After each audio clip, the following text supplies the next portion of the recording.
Mr. Epstein. Michael Cole. Yes, good morning. Thank you, Chairman Mendelson and council members. My name is Michael Cole, and I'm here with my fiance, Steven Schwartz, to express our strong support for marriage equality in the District of Columbia. The home that Steve and I share in Columbia Heights has a balcony that overlooks our neighborhood's new Civic Plaza. We often sit there talking or just watching the world go by, and it always reminds me of my love for the district. It's a wonderful microcosm, people of all races, national origins, economic circumstances, as well as sexual orientations and gender identities passing by, constantly demonstrating how so many different people can all share the same small space in this world, and do so quite happily. It's on that balcony several months ago that Steve got down on one knee and asked me to spend the rest of my life together with him in marriage. It was magical, to be in the middle of the city we love and suddenly dreaming of the life we will build here together. I bring all of this up because the central point I want to address today is the unfortunate division that the debate over marriage equality has fostered. I understand that many in our community are grappling with the idea of same-sex couples marrying, and a small minority is ardent in their opposition. But I suggest that this step can bring us closer as a community, recognizing that religious organizations can make their own determinations as to who will marry, but at the same time, inviting the thousands of same-sex couples like us into full and equal participation in civil marriage. Some have suggested referring this issue to the ballot, which will only serve to draw more distinctions between citizens and create more division. As we've seen before, groups from outside our city will pour millions of dollars into pitting neighbor against neighbor, using DC as a laboratory for their own agenda. With unacceptably high unemployment, disparities in education, people without health care, and a host of other problems for us to tackle, that is the last thing the district needs. Those are the issues on which we can unite. To conclude, I've lived in the district now for 11 years. I fell in love with this city, and this is where I fell in love with my incredible fiance. Our wedding is scheduled for November 13th of next year, and if anything could add to the joy that we will feel on that day, it's if our government granted us the rights and responsibilities available to every couple. I thank the council for taking up this important issue and taking another step to make the district welcoming to every person. Thank you. Thank you, Mr. Cole. Mr. Schwartz. Thank you, Chairman, Councilman Catania, and council members. Hold the microphone a little closer. Better? Yes. Thank you for the opportunity to testify this morning. My name is Steven Schwartz, and today I testify as a public witness alongside my partner and fiance, Michael Cole. I thank the council members for their consideration of and support for the proposed legislation. I urge swift passage. I strongly disagree with those who suggest that this issue be referred to the district voters as a ballot measure.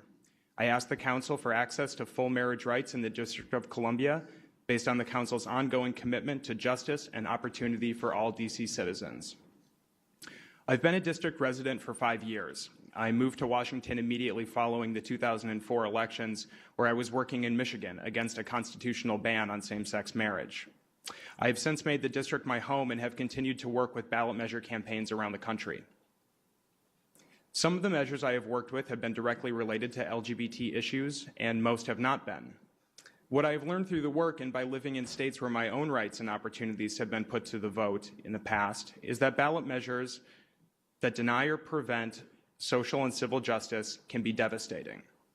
A referral of this bill to the ballot would put the rights of a minority community up to a vote of the majority. As such, it is an unjust option. Referral of this measure flies in the face of representative government, something that we have all wanted to expand within the district as long as we can remember. Moreover, a referral would be needlessly expensive. It would drain millions of dollars from the district's residents as they fight an unneeded battle over a simple and just piece of legislation.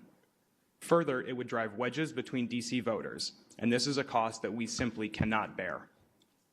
Given the moment we now find ourselves in, a stagnant job market, a steadying economy, and an ongoing home foreclosure crisis, we have other priorities in which we should be focused right now. We cannot afford the cost of this ballot measure or the divisions it could inevitably cause. Initiatives and referenda are appropriate for many reasons. In many states, they have raised the minimum wage to protect workers. They have ensured school funding. They've instituted and strengthened environmental protections. And they've expanded the rights of minority communities.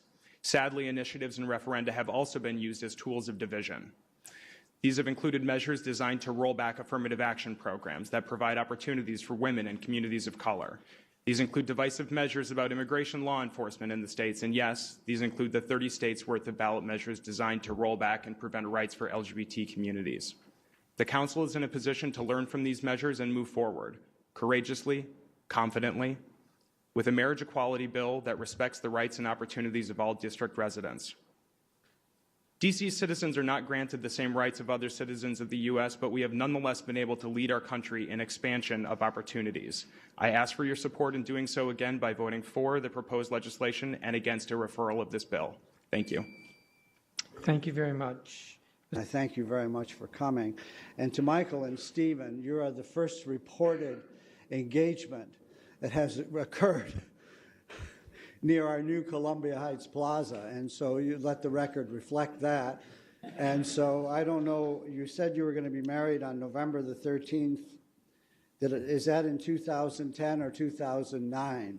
Next year, 2010. 2010. So perhaps what we can do is, assuming that you will be married in the District of Columbia, at least that is my fervent hope and prayer, that we can have your reception right there on the plaza. So that we can take it the final step in the sense of, I don't know whether the word is consummating or let's say celebrating this bond. And so I thank you all, and thank you so much for your description of the plaza and the comings and goings of the great diversity there, because that's what this is really about, is finding common ground among diversity and then moving on to achieve a common objective, and with mutual respect for everybody. So I thank you very much, all of you, for your testimony.